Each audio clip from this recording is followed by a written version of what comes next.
want to show you. This is a Ziklag. This became a town for kings down through the years. Now, the Ziklag is built up on this fortress, up on this mountaintop, and that was all where the city was, and that's where David got. That was where he got to call that home. Now, that's important because in the end of our story, you're going to see what happens to Ziklag as part of the consequence of what God did because he wandered there, right? So stay with me, shake your head. Well, I'm about done. It won't be as long as you think. All right. And then here's the third. Well, let's see. Let me show you a map here so you kind of get an idea of where he's at. Okay. Here's Ziklag down here. We know he was over in En-Gedi. Remember when he was in En-Gedi? That's where the cliffs and the so he's now wandered over here to the Philistine territory of Israel. That was there. So he's over here in Ziklag. So the far south, he's just above Beersheba. And there he is. Now, there's some reasons why I think that is important. First of all, this third thing, if I can find here, let's see if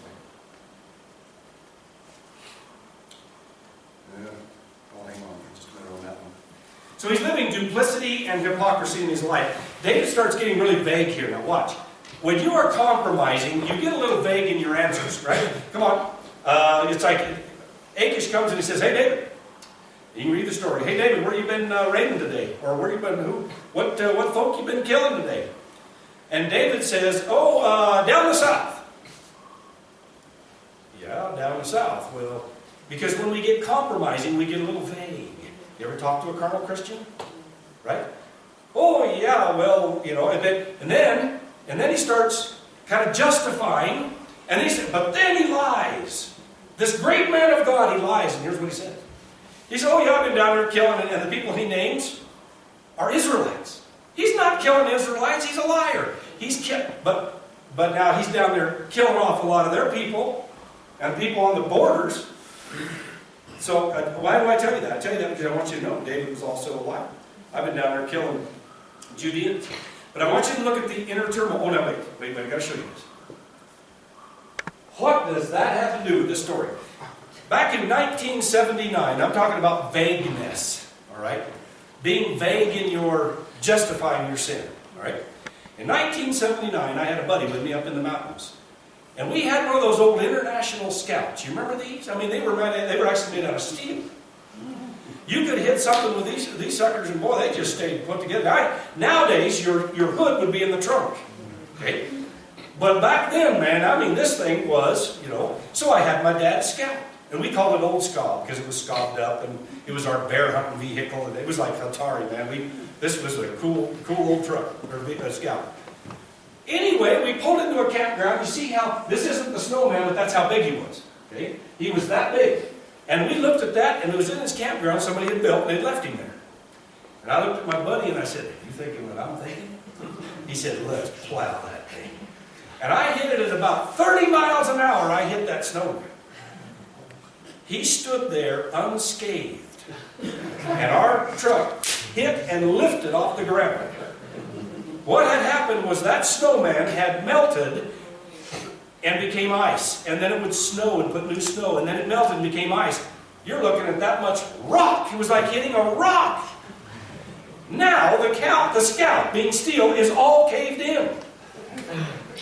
I got to go home and about chop my fingers off because he was looking at, we're looking at the hood. He slammed the hood and about guillotined my fingers off that day. So we go home and Dad's, what happened to the Scout, boy?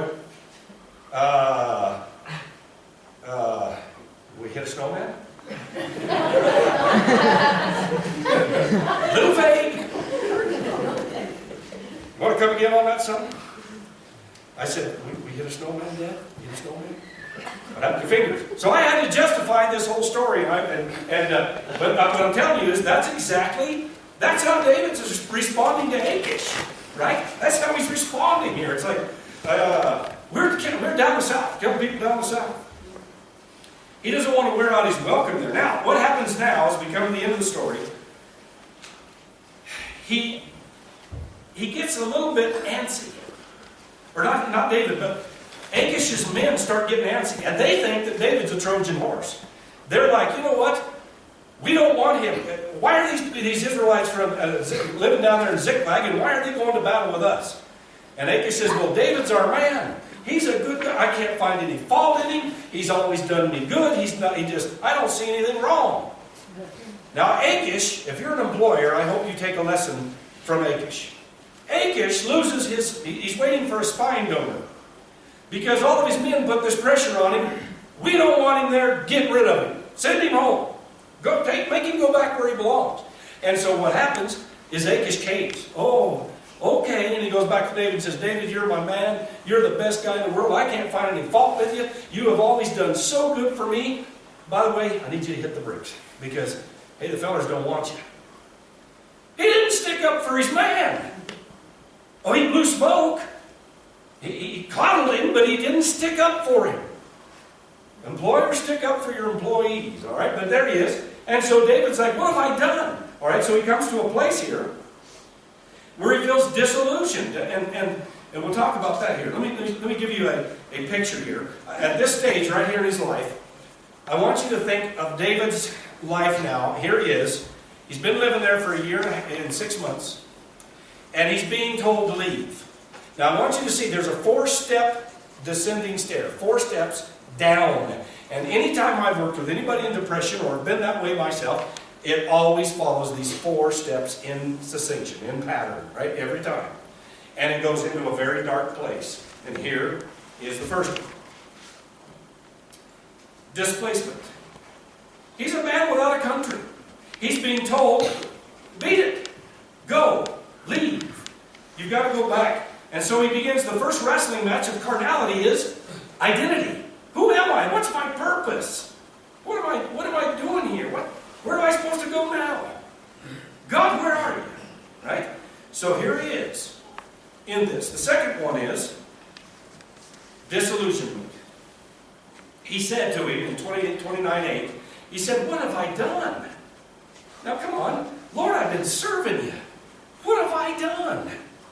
Why am I being rejected? Why did I get fired? I was the hardest worker. I never stole a thing and I'm being fired. Why is this happening? Third one, distrust.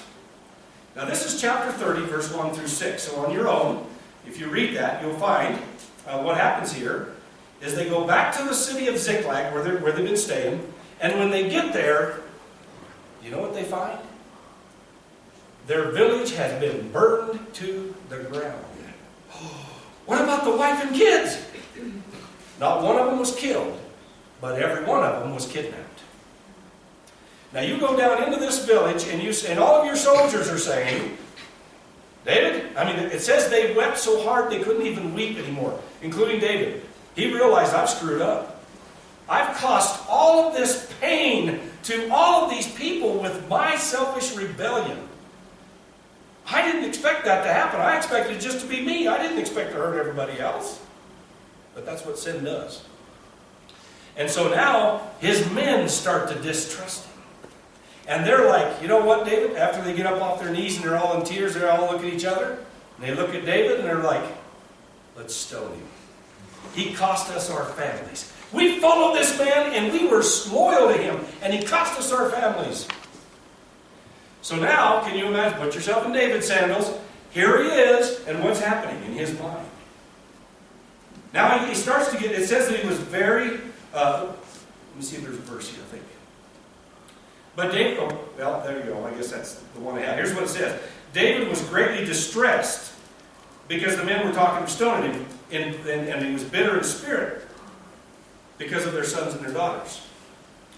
But now here's what happens. David, this is his deliverance. We've seen his doubt. We have seen his debacle or his defection. Now here's his deliverance. He finally, after 16 months, David finally says, he quits looking at the horizontal and he starts looking back at the vertical and he said, oh God. I don't think it was to save his life. I think it was because he realized, Lord, I'm sorry. It's been all about me. It's been all about me. And I've been blinded. And he's in the slow of despond, and he says, Lord, help. And God pulls him out of this miry clay.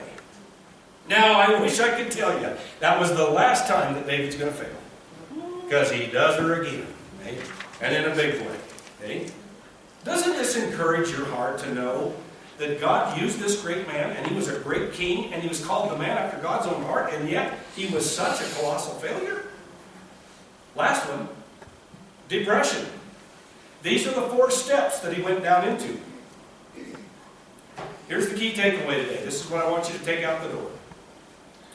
These are like timeless truths, all right? Dark days call for right thinking, speaking, and vertical focus. Dark days call for right thinking, right speaking, and vertical focus. Think about that. Take that out the door. When it's dark, when I'm depressed, when I'm disillusioned, when I'm being distrusted and I distrust, and when I'm been displaced and I don't know where to go or what to do, and I don't know who I am or what's going on in my life or any purpose.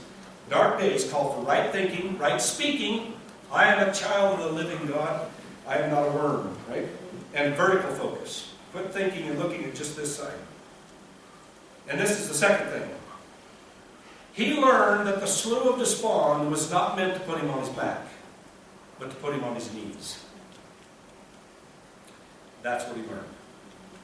Someday you'll look back and you'll know exactly why it had to happen. Even our failures, we will look back and say, okay, I can see how... Now, when we look at what a great king he was, we realize that all of these things are what made him that way. And what made him so he could make good decisions. You know what I love about this? God did not give up on him. This is one of the most beautiful parts of this story. God is working all things together for your good. Now, this is one of my favorite pictures of all time. This is a painting called Forgiven. I can't look at this picture without crying. I am that man. And it's a little dark so you can't see it, but he's holding a hammer. In this hand, he's got a big spike, if you can see it. Okay? So we got a hammer here and a spike. And he realizes he's guilty, but there the Lord is holding him up, pulling him from the slough of despond. Now, today I want to tell you, if you are here and you've never given your life to Jesus Christ, then you are in a slough of despond that you're going to drown in. You're never going to get out until you cry out to the only one who can help. And there he stands ready. You don't understand. You don't know how bad my life is. Like my brother, the walls have fallen on me if I came to church. And he believes it.